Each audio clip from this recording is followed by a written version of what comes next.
I'm live. I'm live. Hello. Hi, everybody. How's it going? Welcome to the live stream. Live streaming some Halloween stories. We're doing Halloween stories. Everything is good and wonderful and fabulous, and I'm super excited for it. It's the nightmare before Christmas. Is what one of my friends just said to me. So, welcome to the nightmare before Christmas. It is Halloween stories before Christmas. Thank you. It's new. How's everyone doing? Let's do the regulars. Let's do the regular questions. Question number 1. How are you? How are you doing? How's your Saturday or Sunday or whatever day it is where you live? 2, where do you live? Where are you tuning in from? 3, whatever. Make something up as your third question. Ask a question. Ask me a question. I'll answer a question. I'm not actually awake. I slept for 16 hours. Very cool, very good, very cool. Amanda just had an ice cream. I want an ice cream. I'm getting pancakes. I'm very excited. Pancakes.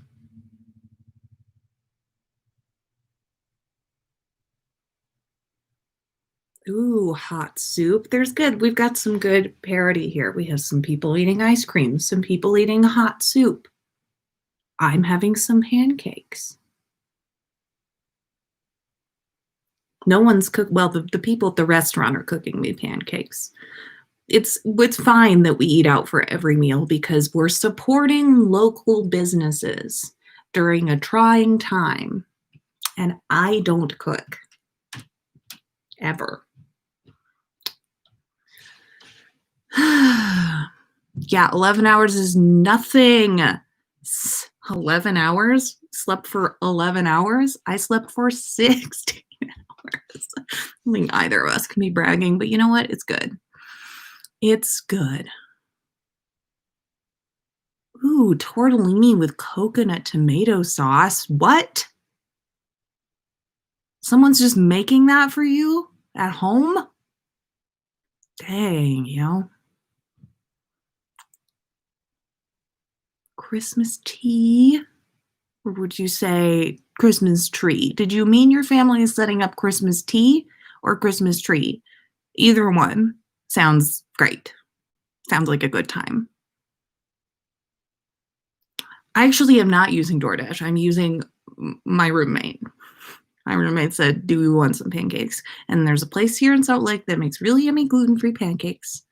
And I am intolerant to the food in general.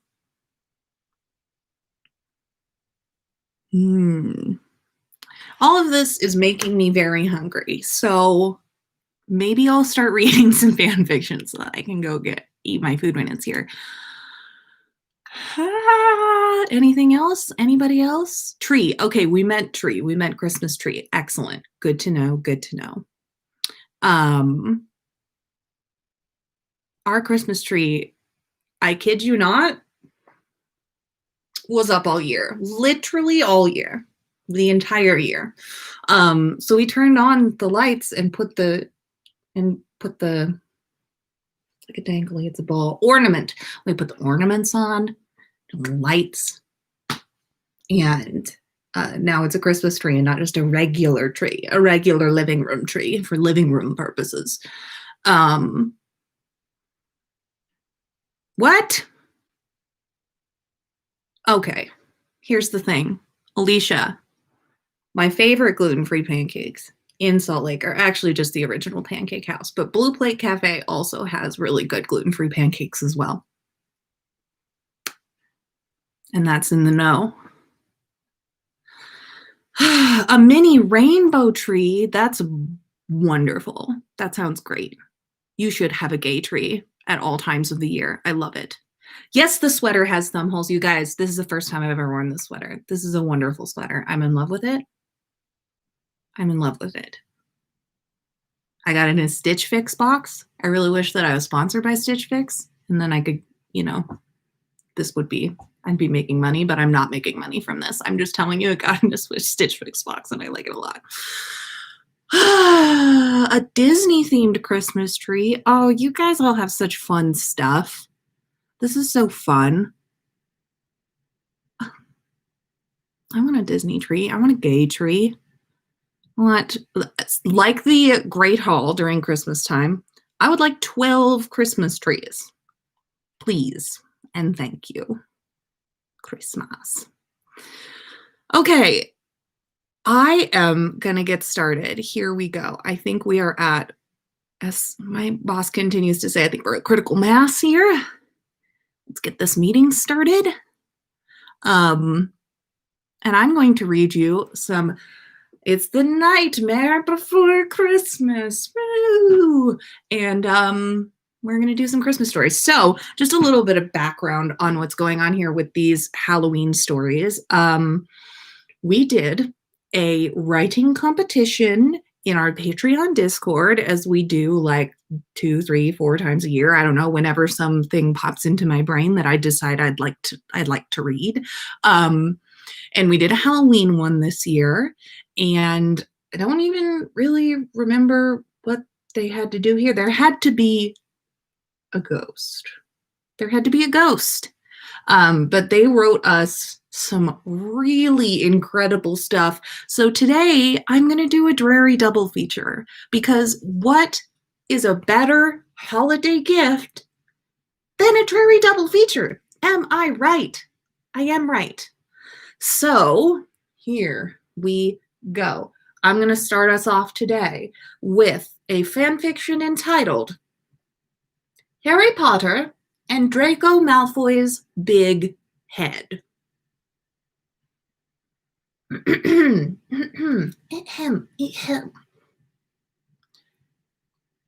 Draco Malfoy was annoying. Everyone in the castle knew this, of course. Harry suspected even the other Slytherins were aware of it, but were bought off to laugh at his stupid jokes anyway. He was almost certain even to sometimes hear teachers whisper about Draco, but he hadn't brought it up ever since Hermione had rolled her eyes at him and pointed out that he only thought that because you are thinking about Malfoy around the clock. That so hadn't been the point. The point was, at this time, Harry felt fairly certain that even ghosts seemed to have had enough of Draco Malfoy. At least, that's what he was led to assume, considering the large, hollow pumpkin Peeves had just put onto the young Slytherin's head. Poor little Drakey Drake, the poltergeist sang before swooshing off. So much prettier now. Dull noises came from under the pumpkin, and if Harry cared enough to listen, he might have actually been able to recognize them as words, which, of course, he didn't. As it was right now, the entrance hall was too full of giggles and conversation, too loud to understand anything, as a large crowd of people who had just left the Great Hall after their Halloween feast surrounded Draco. Sorry, Ron asked, holding back a laugh while fighting his way through some first years to the front row. What was that, Malfoy? I didn't quite catch that. Hermione tried to look reprimanding, but couldn't quite hide her own smirk. With a wide grin, Harry stepped forwards himself now, knocking the pumpkin head a few times. What's the sound like in there? He laughed. Guess it doesn't make much of a difference, does it? You've always had a bit bad at hearing anyone ever over the sound of your own voice. Draco had, in typical Draco manner, spent Half the feast Draco had, in typical Draco manner, spent half of the feast spinning around so many badly crafted insults he had even managed to offend Moaning Myrtle, which shouldn't be an achievement if it wasn't for the fact that she seemed to have been awfully smitten with him for some unknown reason Harry couldn't quite comprehend. Must have had something to do with his shiny hair, or the pale porcelain skin, or the sharp gleaming eyes, but he wasn't quite sure. Now, his voice came out muffled and dull, but Harry could still hear Draco's obvious outrage. Shut up! Shut the hell up, Potter! I can still hear that it's you perfectly fine. Ron just giggled. I'd tell you to stuff it, Malfoy, but seems you've already done that. Laughing, they let the boys stand in the entrance hall and walked up to their portrait holds, perfectly full and in good spirits. When Harry went down for Quidditch training at an ungodly hour the very next morning, Draco was still in the entrance hall, sitting with his back against the wall, his arms crossed before his chest. Harry frowned. He had been here all night? No, that couldn't be right. Someone surely would have found him eventually. A teacher patrolling at night, or someone, and fixed him? Though Harry had to admit the scary pumpkin face staring back at him told a different story. Malfoy? He asked, stepping closer, only to see the boy flinch.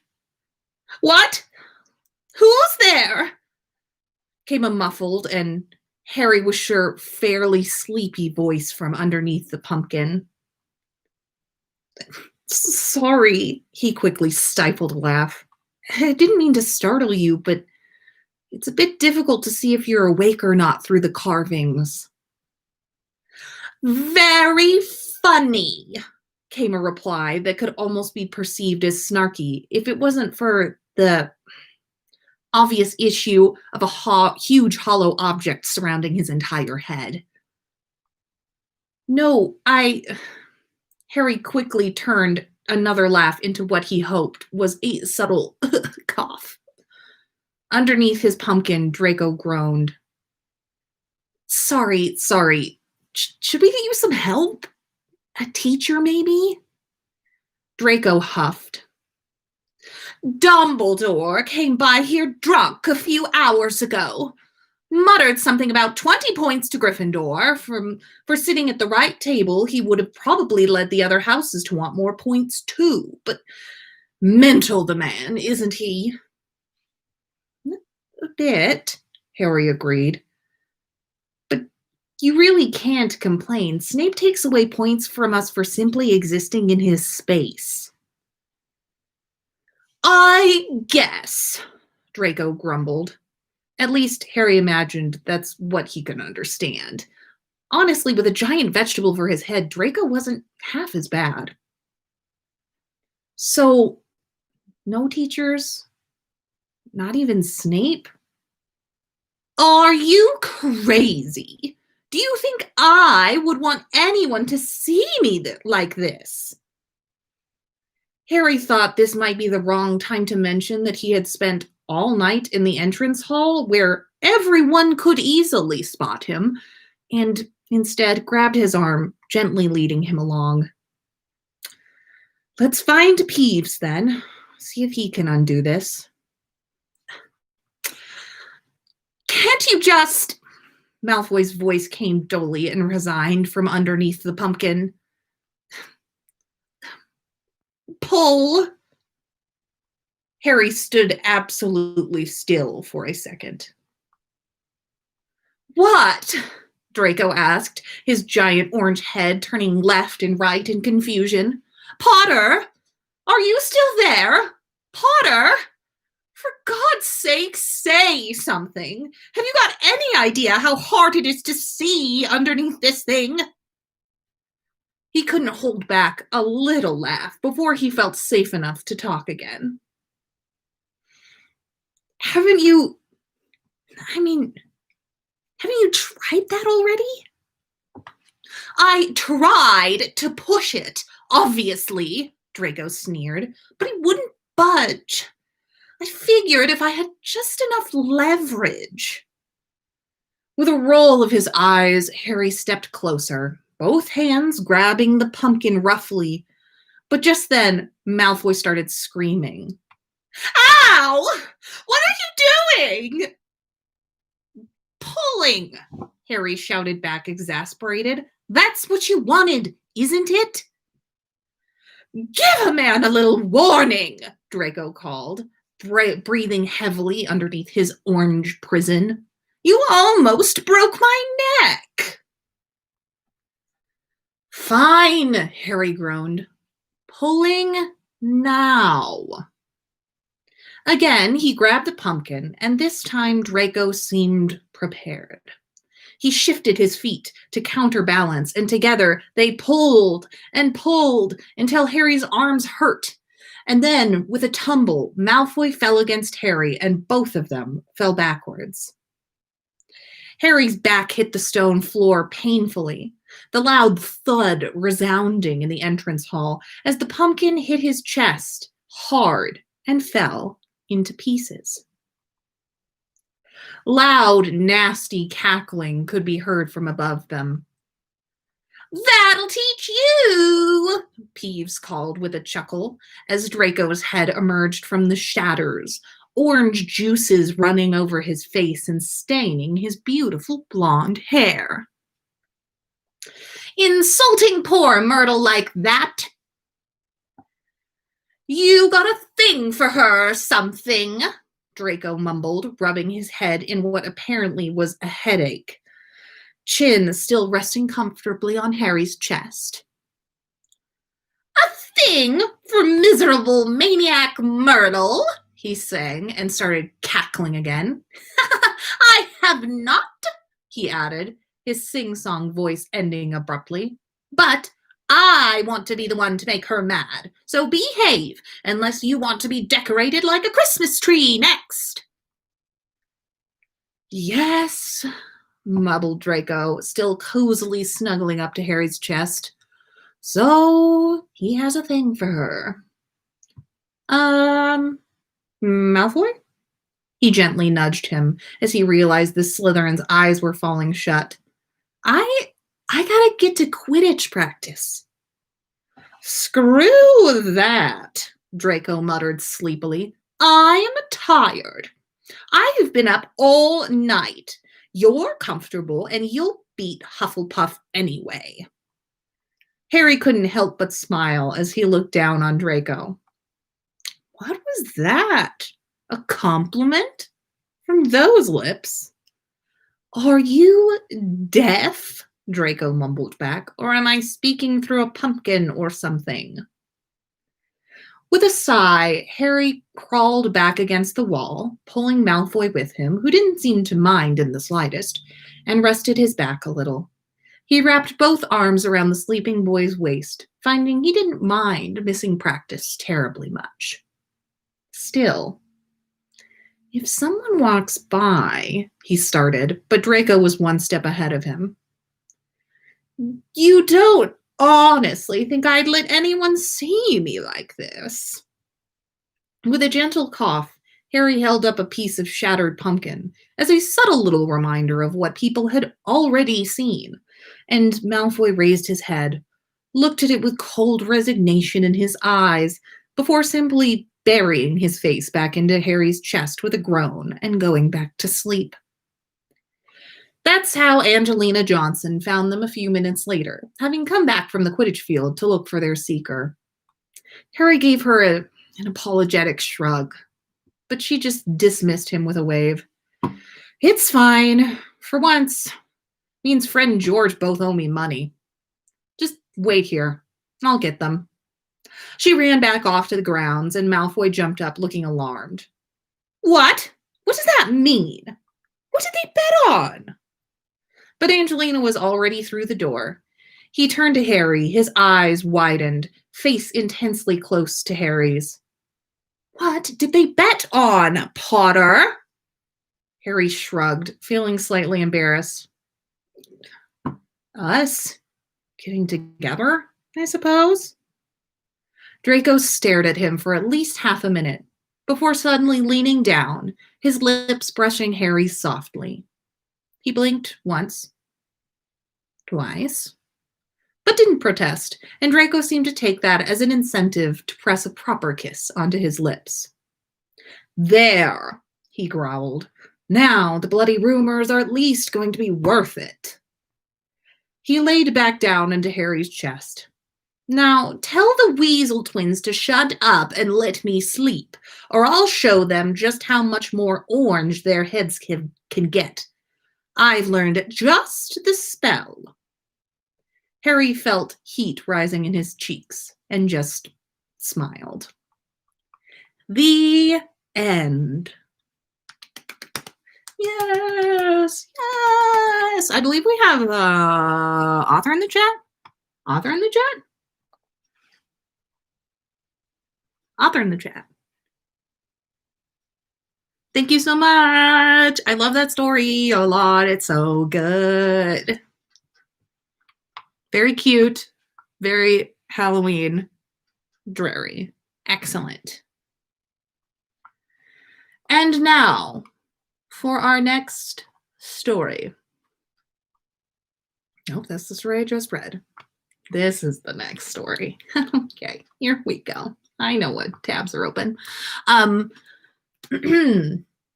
This one is titled Halloween Party. And I think,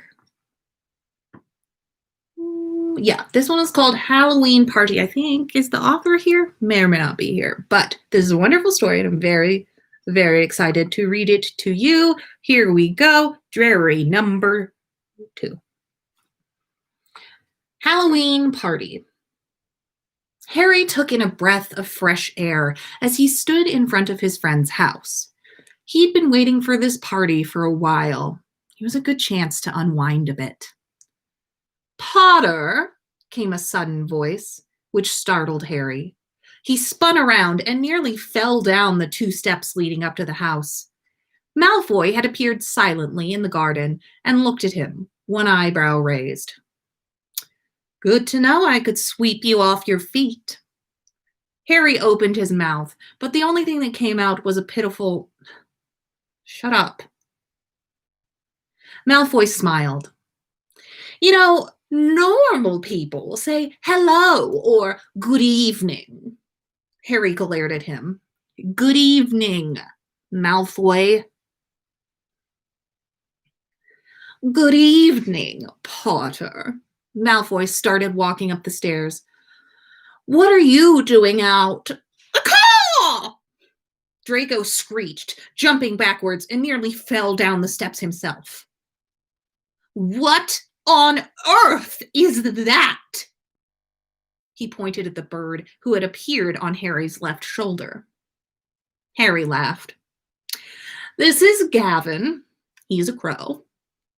Malfoy eyed him suspiciously. He's part of my costume. He's supposed to scare anyone who comes close. Pretty good, right? Malfoy snorted and regained his composure. Lovely. If you don't mind, I'm going to change sides. A caw! Another bird popped up on Harry's right shoulder. Draco stumbled backwards until he hit the wall. And he's Derek, Harry said, giggling. Malfoy stared at him. Are those real crows? Of course not. I wouldn't do that to real birds. They're statues, which I charm to act like real birds. They pop up when someone gets near and then hide again. Harry scratched Derek under his beak and smiled sweetly. But they are pretty convincing. I'm quite proud of it, actually. Malfoy kept staring at him. They're not real, but you named them? You named them Derek and Gavin? Harry shrugged. seemed rude not to, since we'll be hanging out all evening. I will never understand you, Malfoy sighed, but his mouth twitched in amusement. Harry couldn't help but smile as well. Then he noticed something. Wait, where's your costume?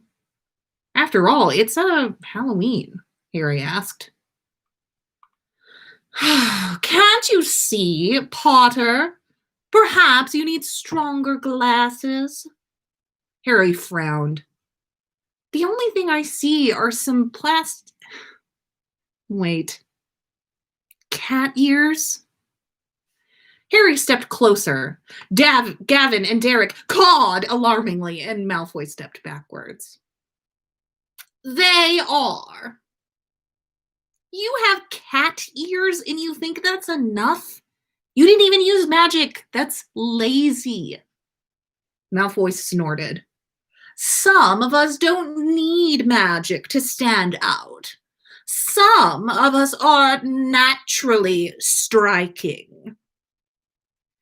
Harry winked at him. Can't argue with that.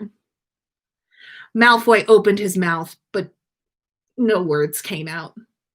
Harry was delighted at the sight. He did look handsome, standing there with a slight blush and a small smile. Even the cat ears suited him.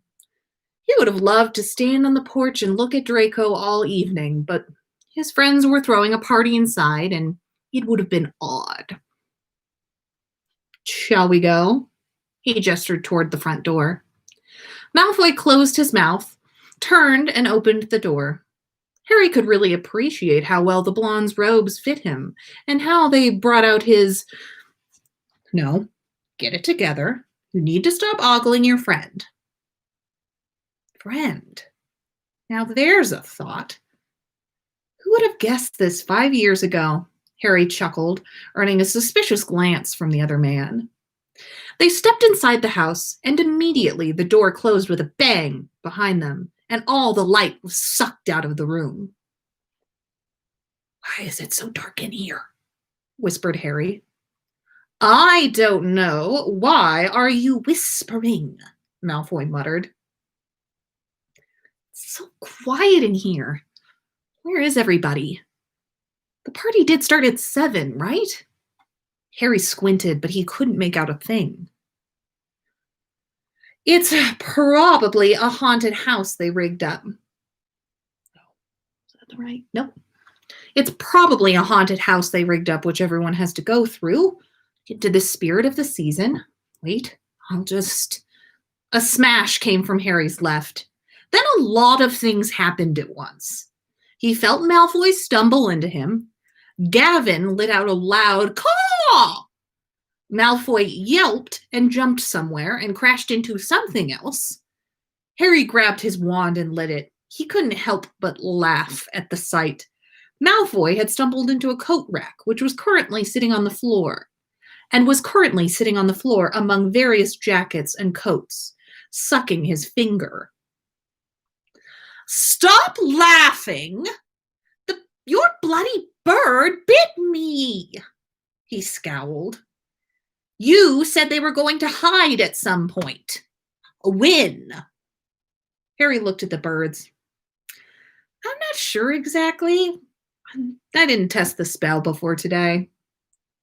Malfoy looked at him. You didn't test the... Why am I surprised?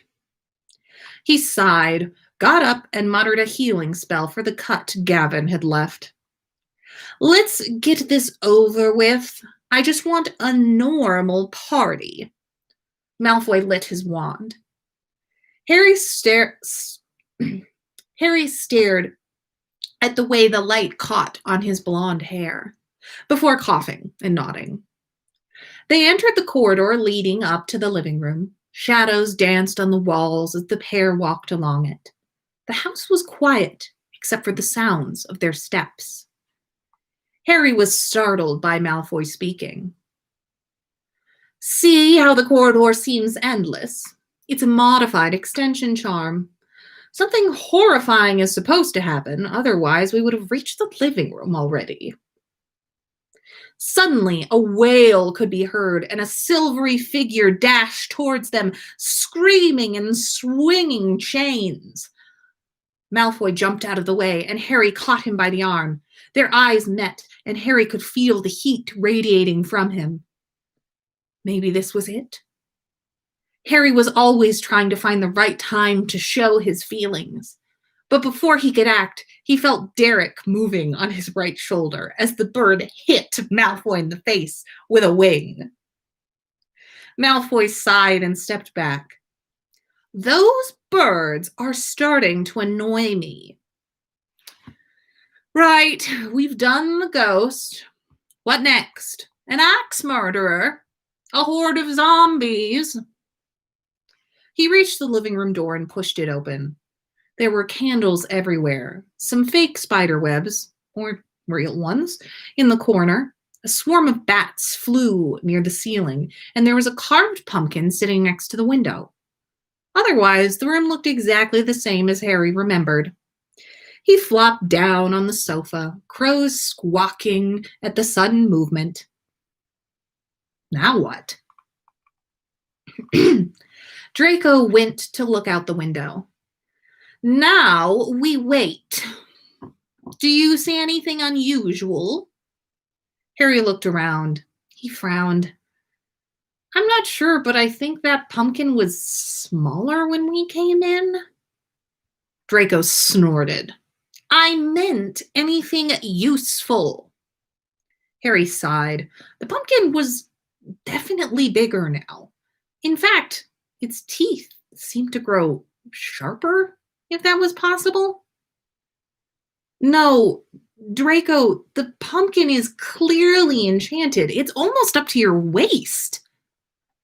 Draco spun around. The pumpkin had trapped him against the window. Harry stood up and immediately caught his foot on the carpet, which grabbed his legs and pulled him down and promptly wrapped him up so he couldn't move. Meanwhile, the pumpkin had grown larger than Draco, and Harry could only watch in horror as the mouth opened wide to swallow the blonde. Okay, that's enough, a voice bellowed from somewhere. The carpet loosened its hold on Harry, and the pumpkin froze mid-devouring Draco. This is not helping. Harry looked up at the man who had appeared next to him. Hello, Neville. Great party. The crows cawed in agreement. Do you mind? Neville crouched down and started untangling Harry. It would have worked if someone hadn't charmed the carpet. Harry turned his head and saw Pansy glaring at Neville from the doorway. Neville shrugged. It was plan B. I didn't know where they were going to position themselves. I thought I did a really good job in the corridor. I was so sure it was going to happen there. Sir Nicholas floated through the wall, talking to Hermione, who sat down on the sofa. But we didn't count on Harry bringing a stupid costume with its own bodyguards, she muttered. Harry was now thoroughly confused. He decided to tackle one question at a time. Nick, what are you doing here? Helping, of course, answered the ghost. Neville asked me to come and give you a scare so that one of you would fall into the other's arms and you would realize that you're in love. Very romantic. I was always encouraging young love.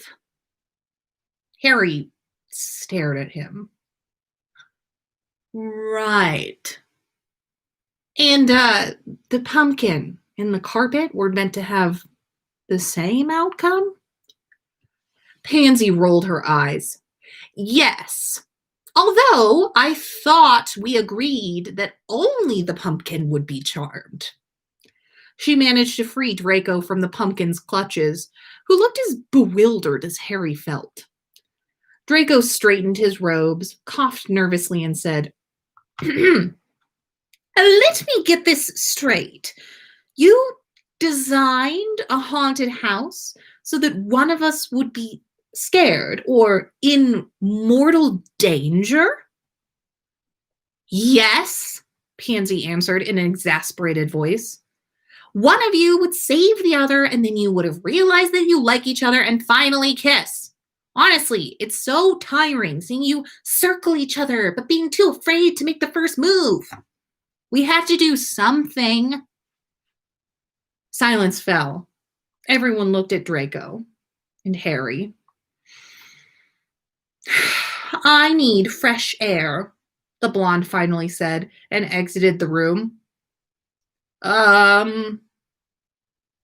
I like fresh air too, Harry stammered and followed him. He found Draco leaning against the wall on the porch. You all right? Draco sighed. Yes, it's just not very comfortable to be put on the spot like that. I don't like my private matters discussed in public. Harry nodded, and they listened to the sounds of the night for a while. So, said Harry finally with a nervous chuckle. What about it? What about what? Draco answered, not looking at him. Harry sighed. He liked this prickly man, but he could be infuriating at times. I won't deny what they said, he continued, gathering his courage. It's true. I like you, and I want to ask you on a date. Draco's eyes shot up, and he stared at Harry. A moment passed. Then two. Harry held his breath until he couldn't anymore. Please answer me, he finally said nervously. A corner of Draco's mouth turned upwards. You didn't ask me anything. Harry rolled his eyes. Oh, will you go on a date with me? Draco kept staring at him, this time smirking. You can reply now. That was definitely a question. Well, I wanted to answer it with a kiss, but I don't think the crows would like it. Draco laughed, his eyes sparkling. Harry looked at Gavin and Derek, who looked back menacingly. Were they flexing their wings? Harry shook his head. They're not real. I should have worn cat ears too, he sighed. Yes, you should have. Draco smiled at Harry. Shall we go back to the party? He held out his hand, and Harry grasped it. Derek cawed, but Gavin remained still, eyeing Draco suspiciously. Seems like the hand-holding is fine, Harry laughed. Draco laughed along, then frowned. You better not bring them on our date. Believe me, I won't. I'm going to kiss you the minute the spell wears off. Be ready. Harry winked at Draco and smiled. They went back to the party, hand in hand. The end. It's a dreary double feature before Christmas. I got those for you. And when I say me, I mean the wonderful authors who are in the chat today made these beautiful, wonderful stories for you. They're sweet and nice and funny and cute, and I love them.